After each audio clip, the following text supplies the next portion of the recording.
Hello everyone, स्वागत है आपका अभी क्लासेस में। और आज मैं आप सबों के लिए लेकर आया हूँ सेट 4 का सॉल्यूशन। यह जो सेट 4 है ये जैक बोर्ड के क्वेश्चन आंसर का सॉल्यूशन है। जैक बोर्ड के जो मॉडल सेट है, अगर आप 10th में हैं तो 10th में जैक बोर्ड ने एक मॉडल सेट जारी किया था, उस मॉडल सेट का ये सॉल्यूशन है। और इससे पहले मैंने 3 सेट का सॉल्यूशन पहले ही अपलोड कर दिया है। ये जो सेट है, ये जो सॉल्यूशन है, ये चौथे सेट का सॉल्यूशन है। तो अगर आप पहले से ही 3 सेट का सॉल्यूशन देखें तो बहुत अच्छा है। अगर आप नहीं देखे हैं तो पहले उस 3 सेट को देख लें, उसके बाद आप इस चौथे सेट में आए। साथ ही साथ ये ना केवल जैक बोर्ड के बच्चों के लिए बल्कि बाकी बच्चों के लिए भी ये क्वेश्चन आंसर है। अगर आपके बोर्ड में एनसीईआरटी की बुक चलती है तो आप यह सीख सकते हैं कि आपके परीक्षाओं में प्रश्न का उत्तर किस प्रकार से लिखा जाना चाहिए। और ये पूरा का पूरा हैंडराइटिंग नोट्स है, यानी कि मैंने सारे आंसर खुद लिखे हैं ताकि आपको ये पता चल जाए कि परीक्षाओं में सवाल का जवाब किस प्रकार से दिया जाना चाहिए। तो प्लीज़ आप इस वीडियो को लास्ट तक देखिएगा और अपनी परीक्षा की तैयारी को बेहतर कीजिएगा। तो आइए सबसे पहले हम लोग सवाल पढ़ते हैं। हमारे सामने पहला सवाल, ये तो सेट है, सेट वाला अगर आपके पास बुक है तो बेहतर है, नहीं तो आप सेट जो है ऑनलाइन जैक बोर्ड के वेबसाइट से जाकर के डाउनलोड कर सकते हैं। वहाँ से आप सवाल बेहतर तरीके से देख सकते हैं। तो पहला सवाल हमारे सामने में, ये वैसे यहाँ पढ़ देता हूँ अगर आपको ये दिख नहीं रहा है तो। आयात शुल्क से आप क्या समझते हैं? पहला सवाल लिखा गया है। इसका जवाब है कि किसी देश की सीमा शुल्क अधिकारियों द्वारा उत्पादों या सेवा के आयात पर एकत्र किए गए शुल्क को हम आयात शुल्क कहते हैं। अगर आप कोई भी वस्तु किसी दूसरे देश से क्या करते हैं, खरीदते हैं, तो उसे हम क्या कहते हैं? आयात कहते हैं। और आपको उस पर क्या लगता है? कर लगता है, यानी कि टैक्स लगता है, जिसे हम क्या कहते हैं? आयात शुल्क के नाम से जानते हैं। और ये कौन लेता है? इसे कहते हैं सीमा शुल्क अधिकारी। यानी कि जब आप सीमा को पार करते हैं, यानी बॉर्डर को पार करते हैं, तब आपको ऐसे शुल्क क्या होते हैं? देने पड़ते हैं। कि भारत में प्रथम आधुनिक वस्त्र मिल कब और कहाँ स्थापित की गई थी? तो वस्त्र मिल का बात किया गया था और ये प्रथम बार तो भारत में पहली बार जो है वह मुंबई में वस्त्र मिल जो है इसकी स्थापना की गई थी। और कब बोला गया है ये भी हमें जवाब देना है कि आखिरकार कब इसकी स्थापना की गई थी। तो मुंबई में किया गया था और वह भी 1854 में। तो ये 2 सवाल यहाँ पर पूछा गया था, तो हम लोग 2 को लिखेंगे। पहला लिखेंगे मुंबई में और दूसरा लिखेंगे 1854 में। तीसरा सवाल है कि झूम खेती किए जाने वाले 4 राज्यों का नाम लिखें। झूम खेती जो है भारत के ज़्यादातर जो है उत्तर पूर्वी राज्यों में होता है, और भी बहुत सारे ऐसे क्षेत्र है जहाँ पर झूम खेती होता है, लेकिन हमें 4 राज्य ही पूछा गया तो हम 4 राज्य का नाम लिखेंगे। तो झूम खेती नागालैंड में होता है, जो उत्तर पूर्वी राज्य में आता है, मिजोरम में होता है, मेघालय में होता है और त्रिपुरा में होता है। तो ये वो राज्य है जहाँ पर कौन सी खेती होती है? झूम खेती होती है। अगला सवाल है कि भारत में दलीय व्यवस्था किस प्रकार की है? तो देखिए, अलग अलग प्रकार की दलीय व्यवस्था होती है, जिसमें एक दलीय व्यवस्था, द्विदलीय व्यवस्था, और भारत में जो दलीय व्यवस्था है उसे हम कहते हैं बहुदलीय व्यवस्था। तो भारत में बहुदलीय व्यवस्था है। ये सभी 1 नंबर का सवाल है, 2 नंबर का सवाल है, लेकिन हमें बोला गया है कि एक वाक्य में इन सभी सवालों का जवाब दीजिए, तो हम सभी इसे एक वाक्य में दे रहे हैं। लोकतंत्र में पारदर्शिता से आप क्या समझते हैं? पारदर्शिता का मतलब होता है ट्रांसपेरेंसी, मतलब कि हम क्या कर सकते हैं? सवाल पूछ सकते हैं, उसका जवाब मिल सकता है। और फिर जो है ऐसा नहीं होना चाहिए कि जो सामने वाला अधिकारी है वो ज़्यादा पावरफुल महसूस करें। तो ये सारा चीज़ किससे संभव हो पाया? सूचना की आसानी से प्राप्त करने की तरीके से, और हमें जो सूचना का अधिकार मिला है उसके तरीके से ही ये सारा चीज़ संभव हो पाया। तो हम बोलेंगे सूचना की आसानी से प्राप्ति और उत्तरदायित्व वाली जो व्यवस्था लोकतंत्र में है, यही लोकतंत्र को क्या करता है? पारदर्शिता बनाता है, और इसे हम लोकतंत्र की पारदर्शिता कहते हैं। 6 नंबर का सवाल है कि मुद्रा के कोई 2 कार्यों को लिखे। मुद्रा का मतलब होता है पैसा, यानी मनी। तो इसके बहुत सारे कार्य हैं, लेकिन हमें सिर्फ 2 कार्यों को लिखने के लिए बोला गया है। तो मुद्रा का पहला जो कार्य है वो है विनिमय का माध्यम, यानी विनिमय का मतलब होता है अदला बदली करना, वस्तु को खरीदना। तो इसका माध्यम कौन बनता है? मुद्रा बनता है। और साथ ही साथ मूल्य का मापक, यानी कि हम किसी भी चीज़ का सबसे पहले मूल्य से मापते हैं। दुनिया में कोई भी वस्तु है, चाहे वो उसे किलो में मापा जा रहा हो, लीटर में मापा जा रहा हो, सेंटीमीटर में मापा जा रहा हो, किलोमीटर में मापा जा रहा हो, लेकिन जब हम पैसे देने की बात आती है तब हम उसको किस में मापते हैं? मूल्य में मापते हैं। और मूल्य के लिए हम लोग किसका देते हैं? पैसे देते हैं। जैसे अगर आप मान लेते हैं फॉर एग्जांपल के लिए 1 केजी चावल खरीदते हैं, तो आप क्या बोलते हैं कि कितने रुपये देते हैं? तो ये क्या है? मूल्य का ही मापक है। उसके अलावा अगर आप 1 लीटर पानी भी खरीदते हैं तो भी आप लोग क्या बोलते हैं कि कितने रुपया देना है। तो हर जगह आप क्या कर रहे हैं, मुद्रा से ही उसको क्या कर रहे हैं, माप रहे हैं। तो इसीलिए हम इसे बोलते हैं मूल्य का मापक। अगला सवाल है कि व्यापार अवरोधक से क्या तात्पर्य, यानी व्यापार अवरोध से क्या समझते हैं। तो सरकार क्या करती है, कभी कभी विदेशी व्यापार, ठीक है, तो लिखेंगे कि सरकार द्वारा विदेशी व्यापार एवं विदेशी निवेश पर प्रतिबंध लगाना व्यापार अवरोध कहलाता है। तो सरकार क्या करती है, प्रतिबंध लगा देती है और इसी प्रतिबंध को हम क्या कहते हैं, व्यापार अवरोध कहते हैं। नेक्स्ट सवाल 8 नंबर, और अब से हम लोग यहाँ पर से लघु उत्तरीय प्रश्नोत्तर पर पहुंच चुके हैं। और मैंने ये आपको बताया था कि जैसे ही आप किसी दूसरे सेक्शन में, दूसरे खंड में पहुंच जाते हैं, जैसे कि इसके पहले मैंने खंड क कर रहा था जिसमें केवल 2 मार्क्स के क्वेश्चन थे, और अब मैं आ चुका हूँ खंड ख में, यानी कि ये दूसरा खंड हो चुका है। तो आप खंड लिख सकते हैं, या तो आप ये वाला सेम टू सेम यहाँ जो लिखा हुआ लघु उत्तरीय प्रश्न के उत्तर, तो आप यहाँ पर लिखिएगा कि यहाँ से जो है लघु उत्तरीय प्रश्न के उत्तर लिख रहे हैं, प्रश्न उत्तर। तो इस तरह से आप बोलिएगा, या फिर आप सेम टू सेम ये वाला चीज़ यहाँ पर लिख लीजिएगा। तो क्वेश्चन पढ़ते हैं। हमारा क्वेश्चन है कि हाथ से बुने हुए या बने हुए वस्त्र की 2 प्रमुख विशेषताओं का उल्लेख करें। जो भी वस्त्र जो है हाथ से बनता है उसकी क्या विशेषताएं होती है। तो देखिए, जो हाथ से बने हुए वस्त्र होते हैं उसकी निम्नलिखित विशेषताएं हैं। पहला कि हाथ से बुने हुए वस्त्र जो है वो हम विशेष व बारीक डिजाइन दे सकते हैं, लेकिन जो मशीन है उसमें विशेष और बारीक डिजाइन नहीं होता है। मशीन में क्या होता है, जो एक डिजाइन है वही कॉपी पेस्ट होता है। उदाहरण के लिए आप ये समझिए कि मान लेते हैं कि आपने एक वस्त्र जो तैयार करने के लिए सोचा और उसने अपने एक फूल का डिजाइन दिया, तो ये पूरा का पूरा वस्त्र में आपको क्या मिलेगा, फूल ही मिलेगा, क्योंकि कंप्यूटर एक बार में केवल एक ही डिजाइन क्या कर रहा है, कॉपी करते जा रहा है और उसे पेस्ट करते जा रहा है। लेकिन अगर आप हाथ से बनाते हैं तो इस फूल के बदले में आप कोई दूसरा जो है डिजाइन भी क्या कर सकते हैं, पेस्ट कर सकते हैं, या फिर अपने हिसाब से कोई नई जो है डिजाइन बना सकते हैं। ये केवल और केवल किस में संभव था, ये हाथ से बने हुए वस्त्र में ही संभव है। साथ ही साथ जो हाथ से बने हुए वस्त्र होते हैं वो ज़्यादा अधिक टिकाऊ होते हैं और वो जल्दी नहीं फटते हैं। तो इसीलिए हाथ से बने हुए वस्त्र की ये प्रमुख विशेषता है।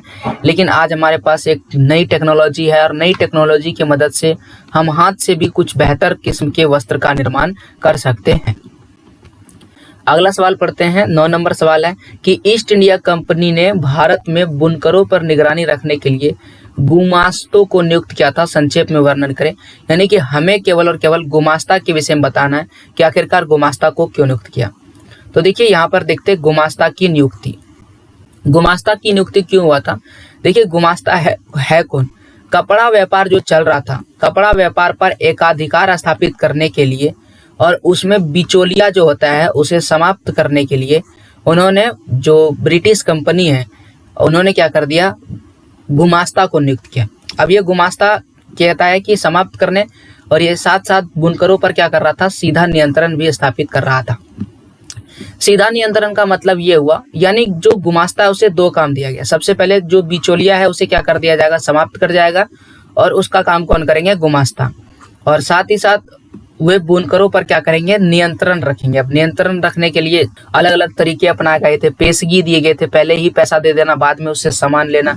तो ये अलग अलग तरीके जो है राजनीति, कूटनीति अपना करके जो है बुनकरों पर नियंत्रण रखा जा रहा था। अब बुनकरों के कुछ प्रमुख काम थे। तो सबसे पहला काम बुनकर का ये था कि ये बुनकरों पर सीधा नियंत्रण रखा करते थे। दूसरा, उनसे कपड़ा करते थे इकट्ठा, और जो बुने गए वस्त्र थे उनकी गुणवत्ता की भी जांच करते थे कि जो बुना गया वस्त्र है वो बेहतर किस्म का है या नहीं है। ये सारा काम कौन कर रहे थे, गुमास्ते कर रहे थे। नेक्स्ट सवाल पढ़ते हैं। अगला सवाल है कि हमें खनिजों के संरक्षण की आवश्यकता क्यों है। तो हम सभी जानते हैं कि खनिज जो है वो सीमित है और इसके बनने की प्रक्रिया भी बहुत ही धीमी है, इसलिए हमें खनिजों के संरक्षण करने की आवश्यकता है। तो इस सवाल का जवाब हम लोग कुछ इस प्रकार से लिखेंगे। 10 नंबर का सवाल है। तो हमें खनिजों के संरक्षण की आवश्यकता है। क्यों ऐसा है, क्योंकि जो उद्योग है और जो कृषि है, यानी कि उद्योग की बात करें, यानी फैक्ट्री की बात करें या कृषि की बात करें, दोनों ही किस पर निर्भर है, खनिज पर निर्भर है। अगर हमारा खनिज खत्म हो जाएगा तो उद्योग और जो कृषि है वह भी बहुत दूर तक जो है संभव नहीं हो पाएगा। साथ ही साथ खनिजों के जो निर्माण की भूगर्भीय प्रक्रिया है वह इतनी धीमी है, इतना धीरे धीरे खनिज बनता है कि उनसे वर्तमान उपभोग की दर की तुलना में उनके पुनर्भरण वो क्या है, अपरिमित रूप से क्या है, थोड़ी है। तो ये क्या है, ये आपको समझाते हैं इस लाइन में क्या कहा गया। इस लाइन में ये कहा गया है कि जो खनिज है उसके निर्माण की प्रक्रिया कहाँ पर, धरती के अंदर बहुत ज़्यादा धीमा है, और हम इसका जो उपभोग कर रहे हैं, उपभोग, यहाँ पर उपभोग लिखा हुआ है, ठीक है, हम जो उपभोग कर रहे हैं वो बहुत ही ज़्यादा तेज है, यानी जितनी जल्दी वो बन नहीं रहा है उससे कहीं जल्दी हम उसको ख़त्म कर रहे हैं, और उनका पुनर्भरण की दर जो है वो अपरिमित रूप से थोड़ी है। इस हिसाब से अगर हम क्या कर रहे हैं, मान लेते हैं कि 10 बन रहा है और हम ख़त्म कर रहे हैं कितने, 12, तो आप बताइए क्या ये हमारी जो पुनर्भरण है उसे क्या है, अधिक है। पुनर्भरण का मतलब होता है फिर से भरना, यानी जितने देर में हम खत्म कर देंगे उतने देर में क्या हो जाना चाहिए, वो भर जाना चाहिए। जितने देर में मैंने 10 खत्म किए उतने देर में धरती पर फिर 10 जो है खनिज वो बन जाना चाहिए, लेकिन ऐसा हो नहीं रहा है। हम 12 खत्म कर रहे हैं और धरती में 10 ही बन रहा है, तो 2 तो कम ही बन रहा है। इसे कहते हैं बहुत ज़्यादा थोड़ा होना, या फिर हमारी तुलना में थोड़ा सा क्या होना, कम होना। साथ ही साथ अगर हम खनिज संसाधनों की बात करें तो ये सीमित है और अनवीकरणीय है। सीमित है तो बहुत ज़्यादा कम मात्रा में अवेलेबल है, और अनवीकरणीय मतलब इसे फिर से नया नहीं बनाया जा सकता है। और जैसे जैसे हम धरती के अंदर जा रहे हैं, यानी उत्खनन बढ़ने से अति निम्न गुणवत्ता के खनिज पाए जाते हैं। तो ये भी इसका क्या कारण है, एक मुख्य कारण है जिसके चलते जो इसकी गुणवत्ता है वह कम होती जा रही है। अगला क्वेश्चन पढ़ते हैं 11 नंबर। 11 नंबर में लिखा गया राजनीतिक दल के कार्यों का वर्णन करें। तो राजनीतिक दल के क्या कार्य हैं, इनके विषय में चर्चा करते हैं। राजनीतिक दल जो है बहुत ही महत्वपूर्ण भूमिका निभाते हैं राजनीति में। तो इनके कुछ निम्नलिखित कार्य हैं। पहला जो कार्य है, इनका कार्य है चुनाव लड़ना तथा सत्ता हासिल करना, यानी सत्ता हासिल करने का मतलब सरकार बनाना। साथ ही साथ समाज में विद्यमान विभिन्न हितों को इकट्ठा करना तथा उनके पूर्ण होने के लिए विधानमंडल के अंदर व बाहर क्या करना, प्रयास करना। यानी कि ये हमारी ज़रूरतों को पूरा करने के लिए भी विभिन्न प्रयास करते हैं। नीति निर्माण करना, नीति का मतलब होता है कानून वगैरह बनाना, जिससे समाज में जो है बढ़िया बेहतर व्यवस्था बनी रहे। आगे लिखा है कि राजनीतिक दल जो है शासक व शक्तियों के बीच पुल का कार्य करते हैं। पुल के कार्य करने का मतलब होता है कि हम जो है शासक, यानी शासक दल जो होता है उनके पास जा नहीं सकते हैं, ना ही हम शक्तियों का प्रयोग उतना कर सकते हैं। तो ये जो शक्ति है और जो शासक है, इनके बीच में पुल का कार्य कौन करते हैं, राजनीतिक दल करते हैं, और हमें इस पुल को क्या करवाते हैं, पार करवाते हैं। पुल का पार करवाने का मतलब हमें शक्तियों से जो है रूबरू करवाते हैं, और हम शासक को पहचानते हैं, जिससे हमें एक बहुत ही बेहतर अनुभव होता है। साथ ही साथ ये जन जागरूकता, जो जन मतलब होता है लोगों में जागरूकता फैलाते हैं कि समाज में क्या हो रहा है, नहीं हो रहा है, आप उससे कैसे परिचित रहते हैं। और सामाजिकरण करता है, समाज को एक करके रखता है, ताकि समाज में जो है एकता बनी रहे और समाज जो है बेहतर जो दिशा में विकास करे। छठा है कि राजनीतिक दल सत्ता प्राप्त कर सरकार जो है बनाते हैं। तो राजनीतिक दल क्या करते हैं, सरकार भी बनाते हैं सत्ता हासिल कर। अच्छा, ये जो सवाल हमारा था, ये सवाल 3 मार्क्स का था, यानी 3 नंबर के लिए ही था। तो आप इसे 3 मार्क्स में ही लिखें, क्योंकि यहाँ पर जो हमारा लघु उत्तरीय, यानी अभी हमारा अति लघु उत्तरीय यानी लघु उत्तरीय वाला सवाल जवाब ही चल रहा है, और लघु उत्तरीय सवाल जवाब जो है वो कितने मार्क्स के लिए, ये 3 नंबर के लिए, और 3 नंबर में आपको केवल और केवल 3 पॉइंट लिखना है। तो इन सभी में से आप जो है बड़े बड़े 3 पॉइंट जो है लिख लीजिएगा। इससे होगा कि जो है आपका शब्द भी पूरा हो जाएगा, क्योंकि हमें सवाल का जवाब 50 शब्दों में लिखने के लिए बोला गया है, तो 50 शब्द भी पूरे हो जाएंगे। हमने 6 पॉइंट लिख दिए हैं, ठीक है, 1 2 3 4 5 6, तो इसमें से कोई भी 3 आप लिख सकते हैं। नेक्स्ट सवाल पढ़ते हैं, यानी अगला सवाल है, अगला हमारा 11 राजनीतिक दल वाला सवाल हम लोग पढ़ चुके हैं। 12 नंबर का सवाल है कि शिक्षा के अभाव में लोकतंत्र के लिए शिक्षा का अभाव लोकतंत्र के लिए चुनौती है, कैसे आखिरकार ये चुनौती है, हमें यह बताना है। तो शिक्षा का अभाव का मतलब होता है शिक्षा नहीं मिलना। तो शिक्षा का अभाव जो है वो लोकतंत्र के लिए एक बहुत बड़ी चुनौती है, क्योंकि शिक्षा विशेषकर अगर हम बोले राजनीतिक शिक्षा, जिससे देश क्या होता है, चलता है, राजनीति चलती है, के अभाव में कोई भी नागरिक अपने लोकतांत्रिक अधिकारों से अनभिज्ञ रहता है। अनभिज्ञ का मतलब होता है वो उनसे जागरूक नहीं रहता है, रूबरू नहीं रहता है, पहचानता नहीं है, जानता नहीं है कि हमारे पास कौन से अधिकार है, हम उसका क्या प्रयोग कर सकते हैं। एक स्वस्थ लोकतंत्र, यानी कि एक बेहतर लोकतंत्र जिसमें लोकतांत्रिक शासन व्यवस्था बढ़िया माना जाता है, उसकी अगर आपको स्थापना करना, यानी कि एक स्वस्थ लोकतंत्र की स्थापना जो है शिक्षा के बिना नहीं किया जा सकता है। साथ ही साथ हम जो दल सत्ता देने के लिए चुनते हैं, यानी कि हम जिससे सरकार चुनते हैं, वो भी कहीं ना कहीं क्या है, एक देश का नागरिक है। तो हम लिखेंगे कहीं ना कहीं देश का वो नागरिक रहता है। और यदि उसके पास शिक्षा नहीं रहेगा तो क्या होगा, शिक्षा का अभाव हो तो देश का भविष्य भी क्या हो जाता है, खराब हो जाता है। क्योंकि वो दल कहीं ना कहीं हमारा सरकार का काम करता है और सरकार को कई बहुत ही महत्वपूर्ण फैसले लेने पड़ते हैं। और अगर उनके पास शिक्षा नहीं रहेगा, ज्ञान नहीं रहेगा, तो वो कुछ भी फैसले या गलत फैसले ले सकते हैं। तो ये होता है शिक्षा के अभाव में लोकतंत्र की खराबी। अगला है कि ऋण की शर्तों का उल्लेख करें। तो ऋण में कौन कौन से शर्त हैं, इसका उल्लेख करना है। तो ब्याज की दर, और यहाँ से लिखते हैं, ब्याज की दर, समर्थक, ऋणाधार, आवश्यक कागजात, जो कागज हमें लेना पड़ता है जिसकी मदद से हमें कोई ऋण यानी लोन देता है, और भुगतान के तरीके। भुगतान का तरीका क्या होता है, जब भी हम लोन लेते हैं तो हमसे पूछता है कि आप इसे कैसे चुकाइएगा। तो हम बोलते हैं हम इसे 8 महीने में चुका देंगे, 12 महीने में चुका देंगे, या फिर हम इसे 5 साल में चुका देंगे, या हमें 10 साल का समय लगेगा। तो ये जो तरीका है आप कैसे दे रहे हैं, इसे भी हम क्या कहते हैं, इसे भी ऋण की शर्तें कहते हैं। इन सभी को सम्मिलित रूप से ऋण की शर्तें कहा जाता है। अब ऋण की शर्तों में 2 पॉइंट याद रखिएगा, ये जितने भी नियम कानून है ये बदल सकते हैं। तो वही लिखा गया कि ऋण की शर्तों में एक ऋण व्यवस्था से, यानी जब एक ऋण व्यवस्था से दूसरी ऋण व्यवस्था में जाते हैं तो क्या होता है, उसमें बहुत ज़्यादा फर्क देखने को पड़ता है। और ऋण के कितने स्रोत हैं, 2 स्रोत हैं। स्रोत यानी औपचारिक क्षेत्रक है, और दूसरा है ऋण के अनौपचारिक क्षेत्रक। ठीक है। दूसरा लिखा गया कर्ज की शर्तें उधारदाता और कर्जदाता, यानी कि जो उधार दे रहे हैं और जो कर्ज ले रहे हैं, उन दोनों की प्रकृति पर निर्भर करता है। प्रकृति का मतलब क्या होता है, यहाँ पर ये समझिए कि मान लीजिए कि मैं उधार ले रहा हूँ, उधार, और उधारदाता जो है मेरा दोस्त है, ओके ना। तो आप क्या देख रहे हैं कि हो सकता है कि मेरा दोस्त हमसे कोई भी जो है ब्याज नहीं ले, और हो सकता है कि अगर मैं किसी रिश्तेदार से लूँ वो भी नहीं ले, और हो सकता है अगर मैं पड़ोसी से लूँ, जो पड़ोसी तो है लेकिन वो कहीं भी मेरे लिए रिश्तेदार नहीं है, ना ही वो करीबी दोस्त है। तो क्या हो सकता है कि जो पड़ोसी है वो क्या सोचेगा, तो पड़ोसी हो सकता है कि मुझसे कहीं अधिक ब्याज का जो है मांग करे। तो वही लिखा है कि वो प्रकृति पर निर्भर करता है कि आप किससे कर्ज ले रहे हैं। आप हो सकता है किसी दोस्त से ले और आपकी उससे लड़ाई हो गया तो बाद में बोलेगा नहीं बहुआ हमको ब्याज चाहिए 8%, और पहले शुरू में आप उससे बात किए होंगे नहीं हमको 0 ब्याज लेंगे। तो ये भी हो सकता है क्योंकि उसकी प्रकृति है, प्रकृति जैसे बदल जाएगा तो वो क्या हो जाएगा, वो ब्याज दर भी आपका क्या हो जाएगा, बदल जाएगा। ऋण की शर्तें जो है वो बदल जाता है।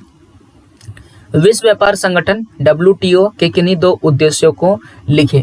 तो विश्व व्यापार संगठन जो है उसके 2 उद्देश्य निम्नलिखित हैं। पहला उद्देश्य है विश्व व्यापार संगठन का ध्येय अंतर्राष्ट्रीय व्यापार को उदार बनाना है, अंतर्राष्ट्रीय व्यापार को बेहतर बनाना। उदार का मतलब सब कोई मिल के काम करे, इसे बोलते हैं उदार बनाना। यह संगठन अंतर्राष्ट्रीय व्यापार से संबंधित नियमों को निर्धारित करता है और देखता है कि इन नियमों का पालन हो रहा है या नहीं हो रहा है। तो ये 2 इसका मुख्य कार्य है किसके, विश्व व्यापार संगठन का। विश्व व्यापार संगठन वाला सवाल इसके भी पहले सेट में था, यानी ये थोड़ा इंपॉर्टेंट है, इसको जरूर कवर कीजिएगा। मैं कोशिश करूंगा विश्व व्यापार संगठन पर एक बेहतर वीडियो बनाऊंगा। अच्छा, अभी एक प्रोजेक्ट टाइगर पर मैंने क्या किया है, वीडियो बनाया जो क्लास 10th के ज्योग्राफी में दिया गया है, तो आप उसे जरूर देखिएगा क्योंकि जो प्रोजेक्ट टाइगर है वो एक इम्पॉर्टेंट टॉपिक है, उससे भी सवाल बन सकते हैं। आइए तो देखते हैं ये वाला सवाल। अगला सवाल हम लोग पढ़ते हैं। अगला सवाल हमारा है, अब हम लोग दीर्घोत्तरीय प्रश्नोत्तर में आ गए हैं, और इस दीर्घोत्तरीय प्रश्नोत्तर जो है ये 5 मार्क्स के लिए है। तो हम लोग सभी 5 पॉइंट में देने का कोशिश करेंगे, या तो 100 शब्द में सवाल का जवाब लिखने का कोशिश करेंगे। महामंदी का भारतीय अर्थव्यवस्था पर प्रभाव, इससे भी पहले महामंदी से सवाल आया था। तो भारतीय अर्थव्यवस्था पर महामंदी के प्रभाव, ठीक है, यहाँ प्रभाव लिखा गया है। तो क्या क्या प्रभाव है, तो पहला जो है व्यापार पर प्रभाव, दूसरा जो है लोगों की स्थिति पर प्रभाव, लोगों की स्थिति क्या से क्या हो गई। अगला है कि शहरी लोगों की स्थिति पर प्रभाव, आर्थिक जो है प्रभाव, किसानों पर प्रभाव, और इस प्रकार से यहाँ पर 5 पॉइंट लिखा है। और गांव में पलायन होने लगा तो पलायन पर भी इसका प्रभाव पड़ा। अब आइए इसे सबसे विस्तार से पढ़ते हैं। व्यापार पर क्या प्रभाव पड़ा, तो पहला पॉइंट लिखेंगे व्यापार पर प्रभाव, और डैश देके लिखेंगे महामंदी ने व्यापार को फौरन प्रभावित किया। फौरन का मतलब होता है तुरंत प्रभावित कर दिया। भारत का व्यापार लगभग जो है आधा रह गया, यानी कि जितना भी व्यापार पहले था उससे बहुत कम रह गया। और अगर हम दर की बात करें तो गेहूं की दर 50% गिर गई, यानी कीमत बहुत ही कम हो गई। जूट की अगर बात करें या पटसन की बात करें तो इनकी कीमतों में 60% से ज़्यादा की गिरावट आ गई। ये किसके कारण हुआ था? महामंदी के कारण। अब लोगों की स्थिति देखना पड़ेगा, तो सिंपल सा बात है, कीमत गिर गया है, व्यापार गिर गया है, तो इससे लोगों को आमदनी भी गिर जाएगी। तो महामंदी के कारण लोगों की जो आर्थिक स्थिति है वो खराब हो गई और जो काश्तकार थे वो कर्ज में डूब गए। खर्चे पूरे करने के चक्कर में उनकी जो बचत थी वह भी क्या हो गई? खत्म हो गई। अब शहरी लोगों पर क्या प्रभाव पड़ा? तो शहरी लोगों पर कीमत बढ़ जाने पर इन शहर में इसका प्रभाव नहीं पड़ा। क्या कारण था? क्योंकि उनकी आय जो है वो निश्चित थी। निश्चित का मतलब होता है, जैसे कि मान लेते हैं कोई आदमी शहर में रहता है, तो अगर वो कोई नौकरी कर रहा है तो उनकी जो आय है वो निश्चित रहता है। हमारा जो समाज है उसमें दो तरह के लोग रहते हैं। दो तरह के लोग में एक तरह के ऐसे व्यक्ति हैं जिनका जो आय है वो निश्चित नहीं है, उनकी आय क्या है? अनिश्चित है।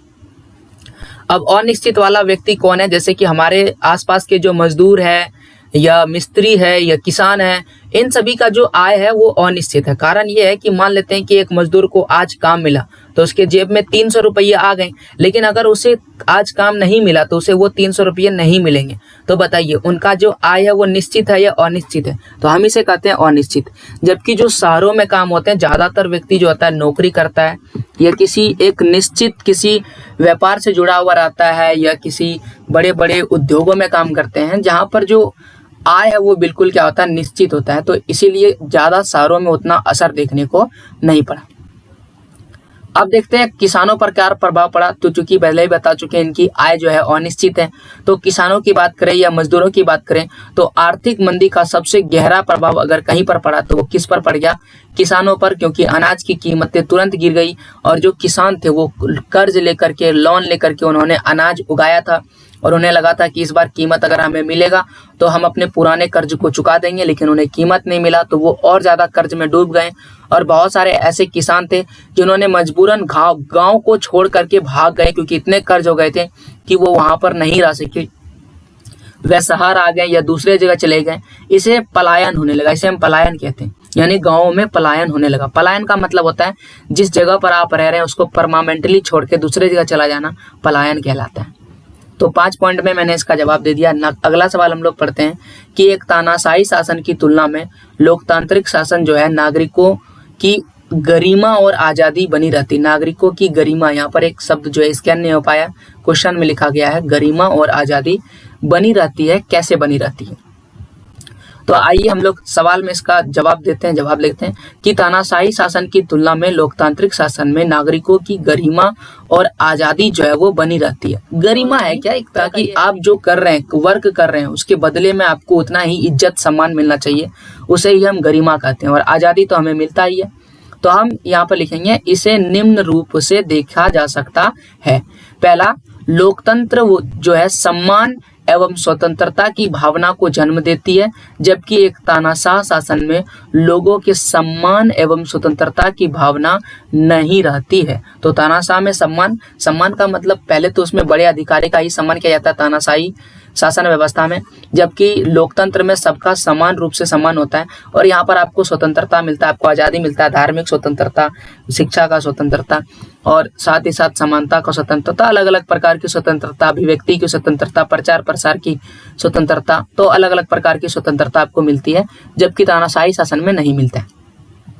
लोकतंत्र में वैध चुनी हुई सरकार होती है। वैध चुनी हुई सरकार का मतलब होता है, देखिए दो तरह के समाज में काम होता है, एक को कहते हैं वैध और दूसरे को कहते हैं अवैध। तो वैध का मतलब होता है बढ़िया और अवैध का मतलब होता है गैर कानूनी। तो लोकतंत्र में जो सरकार होती है वो वैध होती है, उसको हम लोग चुनते हैं अपने से, जबकि तानाशाही शासन व्यवस्था में ऐसा बिल्कुल भी नहीं होता है, वहाँ पर अवैध शासन होता है। लोकतंत्र में सभी नागरिकों को मत देने का यानी वोट देने का अधिकार, चुनाव में लड़ने का अधिकार होता है, जबकि तानाशाही शासन व्यवस्था में ऐसे कोई भी अधिकार नहीं मिलते हैं। चौथा पॉइंट है कि लोकतंत्र में नीति एवं निर्णय पर खुली बहस होती है, जबकि तानाशाही शासन व्यवस्था में ऐसा कुछ भी नहीं होता है। यहाँ पर 4 पॉइंट ही लिखे हैं। 5वां पॉइंट आप ये मान सकते हैं कि जो लोकतांत्रिक शासन व्यवस्था है वो विश्व के ज़्यादातर देशों में है और जो तानाशाही शासन व्यवस्था है वो ज़्यादातर देशों में नहीं है। तो इस प्रकार से आप इसे 5 पॉइंट में कन्वर्ट कर सकते हैं। वैसे यहाँ पर 100 शब्द कुल लिया था तो मैंने इसे छोड़ दिया। वैसे आप इतना भी लिख सकते हैं क्योंकि शब्द लिमिट भी हमारा दिया गया है। अगला सवाल हम लोग पढ़ते हैं। अगला सवाल है कि सहायक एवं विदेशी नीतियों का उदारीकरण वैश्वीकरण प्रक्रिया में सहायक है, क्यों सहायक है, किस प्रकार सहायक है, आपको बताना है। इसे अलग तरीके से भी पूछा जा सकता है, सिर्फ यहाँ से पूछा सकता है कि विदेश नीतियों का उदारीकरण वैश्वीकरण प्रक्रिया में सहायक है। तो अलग अलग तरीके से यह सवाल आता है। पहले वाले जो मॉडल सेट था उसमें भी था और शायद मेरे ख्याल से सेट 5 में भी इससे रिलेटेड सवाल है। तो लिखेंगे सहायक और विदेश नीतियों का, निवेश नीतियों का हो गया, तो विदेशी निवेश यहाँ पर लिखा गया है। तो विदेशी नीतियों का उदारीकरण या निवेश नीतियों का उदारीकरण, ठीक है, दोनों एक ही है। तो यहाँ पर निवेश नीतियों लिखेंगे या तो हम लिखेंगे विदेशी नीतियों का उदारीकरण वैश्वीकरण प्रक्रिया में निम्नलिखित तरीके से सहायता पहुंचाती है। तो पहला पॉइंट लिखा हुआ है कि वस्तुओं का जो आयात और निर्यात है वह सुगमता से किया जा सकता है अगर हम विदेश नीति को सही रखेंगे। विदेशी कंपनी भी जो है हमारे देश में आएगी, विदेशी कंपनियां भी अपने कार्यालय और कारखाने खोल सकेंगी।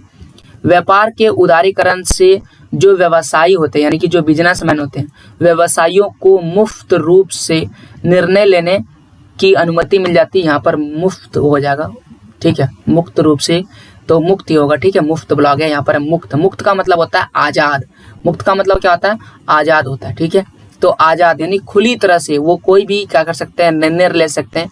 निर्णय लेने की अनुमति मिल जाती है कि वो क्या आयात करें और क्या निर्यात करें, उसे कोई नहीं रोकेगा, कुछ भी वो आयात और निर्यात कर सकते हैं। अब यहाँ पर बहुत सारे बच्चे बोलते हैं कि कुछ भी आयात और निर्यात कर सकते हैं तो गोला बारूद भी करेगा, कि जी नहीं, ये सारा चीज़ नहीं हो सकता है, कुछ चीज़ें लीगल और इलीगल भी होता है। तो आप यहाँ पर ऐसा नहीं कि गोला बारूद बंदूक ये सारा चीज़ भी आप क्या कर रहे हैं, बेच रहे हैं, ऐसा नहीं किया जा सकता है। उसका भी कुछ लिमिट होता है और ये सारे जो काम करते हैं उसे आतंकवादी घोषित कर दिया जाता है। अगला है कि स्थानीय कंपनियां जो होती है यानी कि जो छोटे मोटे कंपनियां होती है, व्यवसायियों को जो है गुणवत्ता की सुधारने की प्रेरणा मिल जाती है। गुणवत्ता को सुधारने की प्रेरणा मिलने का मतलब ये हो गया कि आप ये समझिए कि अगर मान लेते हैं कि हमारे ही देश में कोई एक ऐसा कंपनी है कि गेहूं से क्या बना रहा है, आटा, या फिर चावल बना रहा है, तो आप ये समझिए धान से चावल बना रहा है, तो क्या हो रहा है कि अगर ये चावल बढ़िया फ्रेश क्वालिटी का नहीं बनाएगा, उसमें कंकड़ रहेगा, और जो दूसरे देश से विदेश से कंपनी आएगा और वो बढ़िया किस्म का चावल बेचेगा, तो कौन सा चावल लेना पसंद करेंगे, जो विदेश से आया हुआ चावल वो लेना हम लोग पसंद करेंगे, और यहाँ वाला क्या करेंगे, पसंद नहीं करेंगे। तो इससे क्या होता है, इससे ये हो रहा है कि जो ये वाला चावल जो है कि इसकी गुणवत्ता खराब है और साथ ही साथ इसे आप पसंद नहीं कर रहे हैं क्योंकि ये स्थानीय कंपनी का है, तो ये क्या करेगा, स्थानीय कंपनी अपनी चावल का गुणवत्ता भी सुधार देगा, इससे कंकड़ वगैरह हटा देगा। तो ये स्थानीय कंपनी क्या करते हैं, गुणवत्ता को सुधारने लगते हैं। अगला पॉइंट है कि विदेशी व्यापार घरेलू बाजार अर्थात अपने देश के बाजार में पहुंचने के लिए उत्पादकों को एक अवसर प्रदान करता है। यानी विदेशी व्यापार यानी विदेश का जो व्यापार है वह घरेलू बाजार यानी कि जो अपने देश का बाजार है वहां पर पहुंच जाता है। विदेशी व्यापार यानी दूसरे देश का व्यापार हमारे देश में भी आता है और हम अपने मनचाहे वस्तुओं को क्या कर सकते हैं, खरीद सकते हैं। देखिए एक कंपनी है हिंदुस्तान यूनिलीवर, ठीक है, आप इसका बहुत सारा प्रोडक्ट साबुन शैम्पू वगैरह प्रयोग करते हैं। तो ये क्या है, ये एक विदेशी व्यापार का उदाहरण है जो हमारे घरेलू बाजार में क्या कर रहा है, राज कर रहा है। हिंदुस्तान लीवर का बहुत ज़्यादा प्रोडक्ट आता है, बहुत सारे जो है वस्तु हम उसका क्या करते हैं, प्रयोग करते हैं। तो इस तरह से इस सवाल का जवाब जो है खत्म हो गया। अब आइए अगले सवाल पर आते हैं, 18 नंबर का सवाल। और 18 नंबर का सवाल क्या कहता है कि भारतीय कृषि पर वैश्वीकरण के प्रभाव का वर्णन करें। देखिए यहाँ पर वैश्वीकरण वाला जो चैप्टर है उससे ज़्यादा सवाल आ रहा है। ये 17 नंबर का सवाल भी जो था वो वैश्वीकरण से सवाल था। इकोनॉमिक्स का चौथा चैप्टर है वैश्वीकरण और भारतीय अर्थव्यवस्था। इसके बाद ये 18 नंबर का भी सवाल उसी चैप्टर से है, वैश्वीकरण और भारतीय अर्थव्यवस्था से जुड़ा हुआ सवाल है। तो इस चैप्टर से 2-3 सवाल आ रहा है, इसे जरूर इस चैप्टर को बेहतर तरीके से एक बार आप पढ़ लीजिएगा। और मेरे जो डिस्क्रिप्शन है वहाँ पर आपको लिंक मिल सकता है, या फिर आप सर्च कीजिएगा भारतीय अर्थव्यवस्था, वैश्वीकरण और भारतीय अर्थव्यवस्था अभी क्लासेस, यानी अभी क्लासेस का वीडियो आ जाएगा। आप वहाँ से इस चैप्टर को ईजिली समझ सकते हैं, तो आपको ये सारा सवाल जो है और भी ज़्यादा बेहतर समझ में आ जाएगा। तो इस सवाल का जवाब लिखते हैं कि भारतीय कृषि पर वैश्वीकरण के निम्नलिखित प्रभाव पड़े। तो पहला जो प्रभाव है वो क्या है, वैश्वीकरण के परिणाम स्वरूप अंतर्राष्ट्रीय बाजार में भारतीय कृषि के समक्ष प्रतिस्पर्धा को बढ़ावा मिला। यानी जो वैश्वीकरण हुआ तो दूसरे देश से भी हमारे देश में बहुत सारे सामान आने लगे जो कृषि से जुड़ा हुआ था, तो हमने भी अपने कृषि को क्या कर दिया, सुधार दिया, और ये प्रतिस्पर्धा जो है अंतर्राष्ट्रीय बाजार में बढ़ गया, तो उसे खत्म करने के लिए हमने अपने कृषि में क्या कर दिया, सुधार कर दिया। हमने जो पारंपरिक कृषि का तरीका था हल बैल का प्रयोग करके, उसे छोड़ करके हमने आधुनिक कृषि को अपनाया। आधुनिक कृषि का मतलब हम लोग ट्रैक्टर वगैरह, बड़े जो खाद बीज इन सब का प्रयोग करने लगे। खाद बीज की अगर बात आ ही गई है तो तीसरा पॉइंट में लिखेंगे कि उच्च उत्पादन वाली किस्मों के बीज का उपयोग करने लगे जिससे ज़्यादा उत्पादन हो। रासायनिक पदार्थों का यूज करने लगे, यानी रासायनिक खाद का प्रयोग करने लगे। पहले हम लोग गोबर देते थे, घर से निकला हुआ कूड़ा डालते थे, उसे जैविक खाद कहते थे, लेकिन अब हम लोग जैविक खाद के बदले रासायनिक खाद, कीटनाशकों का प्रयोग करने लगे हैं। कीटनाशकों के साथ साथ सिंचाई की आधुनिक तरीकों का प्रयोग करने लगे हैं। और सिंचाई का आधुनिक तरीका क्या है, सिंचाई के आधुनिक तरीकों में हम लोग पंप वगैरह इन सभी चीज़ों का प्रयोग करने लगे। पहले राहट का प्रयोग होता था, कुएं से पानी निकाल के डाला जाता था, बट अभी हम लोग क्या करने लगे, बेहतर किस्म का जो व्यवस्था है, पंप वगैरह, जेट पंप, इन सब चीज़ का प्रयोग करने लगे। कृषि आपूर्ति पूरा करने के लिए हरित क्रांति भारत में हुआ कि जो कृषि की आपूर्ति को बेहतर करने के लिए। श्वेत क्रांति हुआ दूध के उत्पादन के लिए, पीली क्रांति, इसके बाद नीली क्रांति और आई, जिससे क्या हुआ, दूध, तिलहन और मछली उत्पादन, ये सारा चीज क्या होने लगा था, बढ़ा था। तो ये सारा उत्पादन कृषि से जुड़ा हुआ और इसके लिए भारत में क्रांति भी हुई था। वैश्वीकरण के कारण अब हम कुछ ही कृषि उत्पाद, यहाँ पर देखिए कुछ ही कृषि उत्पाद लिखा है, कुछ ही कृषि उत्पाद जैसे कि कपास, प्याज आदि को छोड़ करके सभी कृषि उत्पाद का निर्यात हो रहा है। निर्यात होने का मतलब अब हम भी क्या कर रहे हैं, दूसरे देशों में अपने वस्तुओं को क्या कर रहे हैं, बेच रहे हैं, कपास और प्याज को छोड़ करके। तो कुछ ऐसे उत्पाद है जिसको छोड़ करके बाकी सारे को क्या कर रहा है, निर्यात कर रहे हैं, मतलब दूसरे देशों में बेच रहे हैं। ये सारा का संभव किसके कारण हुआ, केवल और केवल वैश्वीकरण के कारण संभव हुआ है। तो यहाँ पर ये जो है सवाल जवाब खत्म होता है। 19 नंबर का सवाल जो है वो मानचित्र से रिलेटेड है। तो मैंने आपको बताया था कि मानचित्र वाला जितने भी सवाल जवाब है, इसके लिए मैं एक स्पेशल मानचित्र वाला वीडियो लाऊंगा और उसमें आपको क्या करूंगा, बताते चलूंगा। क्वेश्चंस को देखने के लिए तो अगर आपके पास ये वाला किताब है तो आप क्वेश्चन को आसानी से देख सकते हैं। इसमें मॉडल प्रश्न पत्र जो है वो डाला गया है। प्रश्न पत्र का मतलब इस वाले किताब में केवल क्वेश्चन है, मैं इसका आंसर आपको लिख के बता रहा हूँ। फॉर टर्म 2 यानी कि झारखंड बोर्ड के टर्म 2 के लिए ये इंपॉर्टेंट है, ठीक है। तो ये किताब भी मैंने आपको दिखा दिया।